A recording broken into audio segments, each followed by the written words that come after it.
Ladies and gentlemen, here at our WOW Talk, this is a very, very special moment for us to welcome our living legends who've given decades of their love to something that they love the most. बचपन से हम या तो cricketer बनना चाहते हैं या film star, ये हर एक का सपना होता है.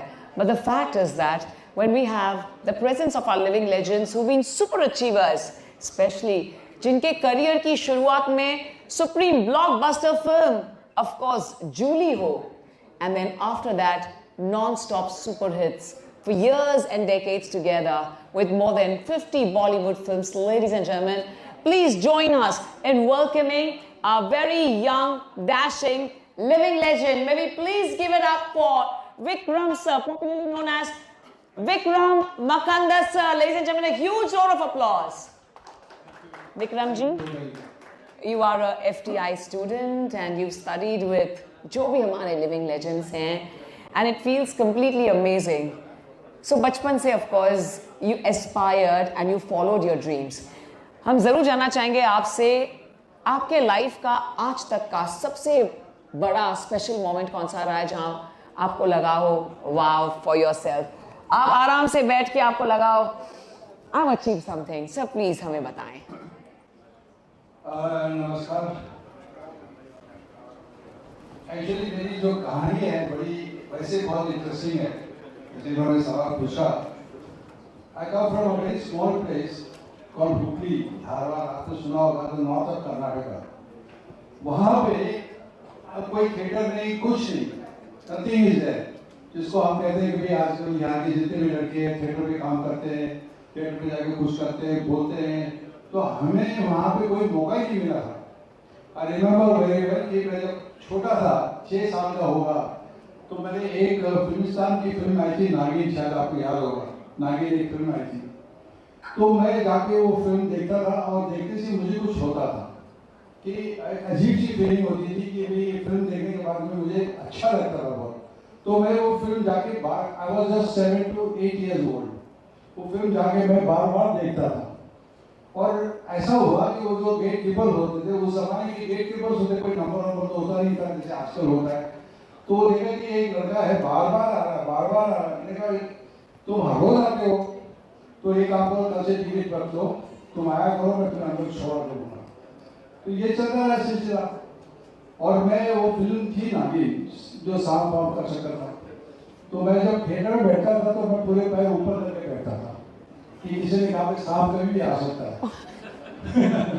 तो हकीकत था एक्चुअली. और मुझे हमेशा ये रहा कि मुझे बार बार आने का मतलब ये था कि मुझे ऐसा लगा कि ये पर्दे के पीछे कोई बैठ के ना कोई वो जो है बीट बजा रहा है, जो सांप के लिए बीट बजाता है, और मुझे उसको देखना था कि पीछे बैठ के कौन बजा रहा है ऐसे. तो मैं एक दिन ऐसे सब थिएटर जाने के बाद मैंने क्या किया कि चुपके से जाके थिएटर का जो स्क्रीन होता है वहाँ मैं झांकने की कोशिश, तो गेट कीपर जो मुझे पहचानता था, तो देखा कि ये बंदा हर रोज आता है यहाँ पे. तो जाके देखा कि भाई इसकी कोई नीयत खराब है, पता नहीं क्या करने वाला, क्या पता फाड़ देगा, पता नहीं क्या. तो आके मुझे पकड़ लिया, क्या कर रहे हो? तो मैंने कहा सर मैं देख रहा था कि पीछे कौन कौन बैठ के बाजा बजा रहे हैं या बीट बजा रहे हैं, वो देखने नहीं गया. ब्रेक पाकर कोई बजाता कुछ है, वो सब उसके अंदर ही होता है. तो मेरा कहने का मतलब ये कि मैं एक फिल्म का दीवानगी का जो मतलब मैं बता रहा हूँ कैसा आदमी को एक दीवानगी बनाती है, तो मुझे उस वक्त से लगा कि मुझे कुछ ये लाइन में जाना है, फिल्म लाइन में जाना है.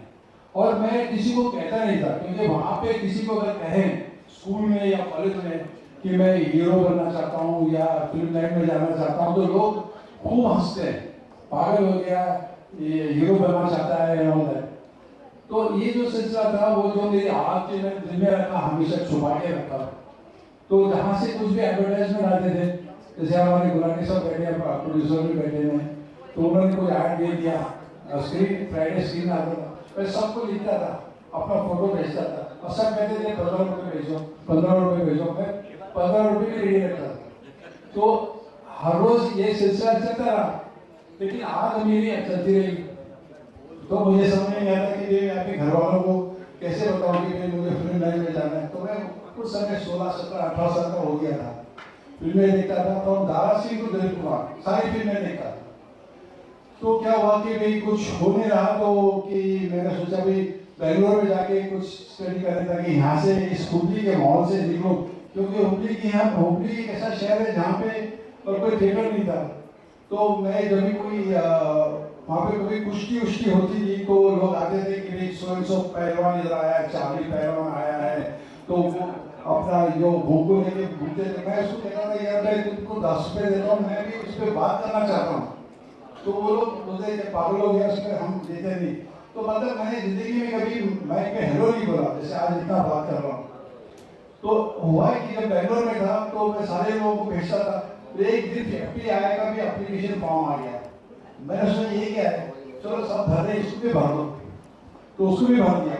तो वहाँ से अचानक आया कि भाई तुम अगर बेंगलोर के पास हो तो come to Madras Sharada studio, we will take your audition and screen test. मैंने कहा सब बुला रहे हैं, यही बुला रहे हैं, चलो चलते हैं।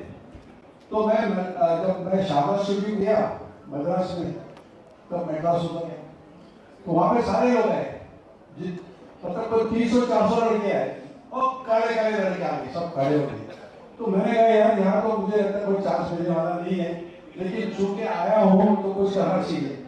तो देखा कि भाई उन्होंने कहा कि जो प्रोड्यूसर्स हैं वहाँ पे, उन्होंने मुझे स्क्रिप्ट दी कि ये छोटा सा प्ले कर दो आप। तो प्ले देखा सामने पता है कि कौन कौन लोग बैठे हैं। तो वहाँ बैठा, मैं देखा कि भाई वहाँ पे भी नागरिक बैठे हुए, ABM का मालिक बैठा हुआ है, जेमिनी का भी मालिक बैठा हुआ है, सारे जितने भी वहाँ के जो बड़े बड़े प्रोड्यूसर्स थे वो सारे बैठे हुए वहाँ पे, इंक्लूडिंग प्रकाश राव बना हुआ। तो जैसे मेरे पास स्क्रिप्ट आया, जो उल्टा सीधा बोलना था मैंने बोला और मैंने कर दिया जो करना था। तो उन्होंने मुझे एक सवाल पूछा, बी नागरिक टीचर, बाद में उन्होंने जूरी में मुझे लिया। तो फिल्म लाइन इसमें क्यों ज्वाइन होना चाहते हो? मैंने कहा सर मैं बचपन से कभी very honest, I am crazy for this line, very crazy. अगर ये मैं अपना प्रोफेशन बना लूँ sir, I be very happy, ताकि मुझे लगेगा कि मुझे जिंदगी में कोई किसी की कमी नहीं महसूस होगी। तो इतना था। जब आए बाहर आके उन्होंने अनाउंसमेंट किया भाई कितने लड़के सिलेक्ट हुए, कितने लड़के सिलेक्ट नहीं हुए, तो उन्होंने कहा भाई मेरा नाम लिया। मैं तो जा रहा था, मेरे साथ मेरे चांस नहीं है। जैसे मेरा नाम लिया और उन्होंने कहा भाई ये लड़का यहाँ रुकेगा, बाकी के सब जाइए, थैंक यू वेरी मच। तो मुझे यकीन नहीं हुआ कि मेरा नाम सिलेक्ट हो गया। वाओ, मैंने कहा कि ये समझ में नहीं है, जैसे आपने सवाल पूछा है क्या हुआ, बिल्कुल, that's a wow, yeah, beautiful. I was going to the Gurgaon का स्क्रीन टेस्ट लेते हैं, उन्होंने स्क्रीन टेस्ट लिया और मुझे कहा कि तुम wait for 7-8 days, we'll send you in case you are selected, we'll let you know। तो 7 दिन के बाद टेलीग्राम आया FTI से, तो selected join immediately। तो आप सोचो मेरा क्या हाल हुआ होगा। नहीं नहीं, वाव, सुपर वाव लग रहा है सर। वैसे हम सवाल सबसे पूछते हैं कि प्लीज़ हमें बताएं आपके फिटनेस का राज, लेकिन आपसे हम पूछेंगे कि आपका हैंडसम होने का राज। प्लीज़ आज फास्ट कर देते हैं for all our viewers of wow talk, आपका हैंडसम होने का राज बताएं सर प्लीज़। सबसे पहली बात तो हैंडसम होने का राज अपने माँ बाप के ऊपर डिपेंड करता है। अगर मेरा माँ बाप अच्छे हैं तो बेटा भी अच्छा ही पैदा होगा। तो ये तो मेरे हाथ में है ही, ये तो ऊपर वाले के हाथ में। अपने देखो एक चीज याद रखो जिंदगी में, जी मैं आपसे सवाल पूछता हूँ। जी जी, आप तो सबको सवाल पूछती हैं, लेकिन मैं आज आपसे पूछूंगा। Sure sir. भगवान ने इंसान को सब कुछ दे दिया है, पूरी ताकत दी है कि भाई तुम जो चाहो जी चाहो तुम कर सकते हो। जी जी, लेकिन उसने 2 चीजें उसने अपने हाथ में रखी है, वो क्या है? डेस्टिनी, सबकी डेस्टिनी, जो कर्म है, जो कर्म करते हैं, और बस एक ही चीज़ रखी है, और डोर तो उनके ही हाथ में है ना। आपका किसी पास जवाब है इसका? 2 चीजें भगवान ने, लाइफ एंड डेथ, मेरी बर्थ एंड डेथ। करेक्ट। वो 2 पॉइंट है उसने रखा है, इसलिए वो सारा चीजें कंट्रोल में है। समझो कि ये भी किसी के पास, इंडस्ट्रियलिस्ट के पास होता, इसे बड़े तुगलक खान के पास ये बात होती तो क्या होता आप सोचो। इसलिए आपने जो सवाल पूछा ना हैंडसम, ये हमारे हाथ में, ये तो divine grace, absolutely beautiful, thank you so much. End of course one last question कि आपका फेवरेट सॉन्ग हम जानना चाहेंगे, ऑल टाइम फेवरेट सॉन्ग। देखो क्या फेवरेट सॉन्ग जो मेरा है, अगर मैं वो कहूँगा तो आपको बड़े हैरान हो जाएंगे कि आदमी पागल हो गया है, इसका ये फेवरेट गाना है। मेरे सामने बैठे हैं आप, आपको मैं बोलूँगा 1 मिनट आप आइए। ये जब से मैं आया हूँ ये मेरे साथ बात कर रहे हैं जी। हाय, सिट कम। ये मुझे खुद को नहीं पता था कि मैं कितने फिल्में कर चुका हूँ, कितने फिल्में भूल गया हूँ। उन्होंने मुझे याद दिलाया सर ये भी फिल्म आपकी थी। ये बात है, thank you very much. That's so nice. अभी मुझे इन्होंने एक सवाल पूछा कि आपका फेवरेट गाना कौन सा है। आज भी मैं वो गाना हमेशा, और मैं today I've been an actor, I've been a director, I've been producer, now I'm also a distributor. इसलिए कहा मुझे मैं डिस्ट्रीब्यूटर क्यों बन गया था? डिस्ट्रीब्यूटर इसलिए बना क्योंकि हमारे प्रोड्यूसर जो है ना, बहुत सारे प्रोड्यूसर हैं जो बेचारे बेकसूर, मासूम, नादान हैं। आज मैं उनको 50% हेल्प करता हूँ और 50% ये करता हूँ। अच्छा, मैं गाने की बात कह रहा था। बहादुर शाह जफर की फिल्म थी किला, लाल किला, उसमें नहीं उसमें वो थी वतन में किसी की याद में, आपको याद आ रहा हो? उसमें जफर का कैरेक्टर था ना? नहीं, उसमें एक गाना था जो रफ़ी साहब गा रहे थे। तो रफ़ी साहब ने भी एक गाने में, जब मेरे साथ रिकॉर्डिंग हो रही थी आज मेरी यार की शादी, तो रफ़ी साहब ने मुझे खुद पूछा मेरा गाना आपको कौन सा पसंद है। मैंने साहब मेरा आपको बताऊँ तो आपको बड़े हैरान हो जाओगे। फिल्म थी लाल किला, ना किसी के काम ना आ सका, मैं वो बदनसीब, क्या था गाना याद है क्या? गा सकते हो तो बोलो किसी नहीं, just one sentence. But आज sir with your due permission, Sure sir. यहाँ पे है हम सर, और आपके इतने सारे सुपर हिट सॉन्ग थे। वाह, क्या बात है। तो talk about Julie, because दिल क्या करे, भूल गया सब कुछ। सर दिल क्या करे sir? We have to have that.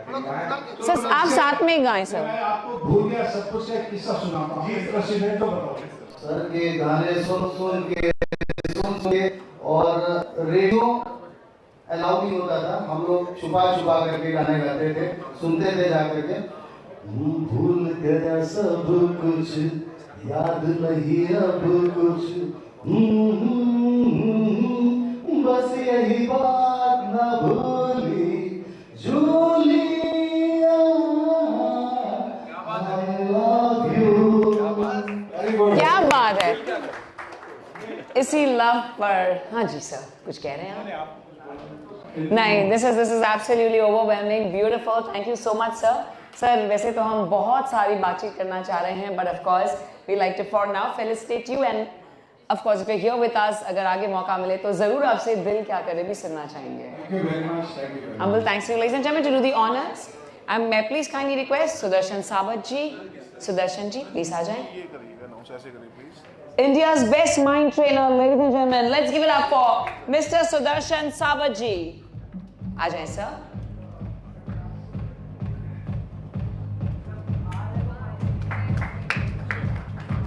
This is a very, very special moment, ladies and gentlemen. A huge round of applause for Vikram sir.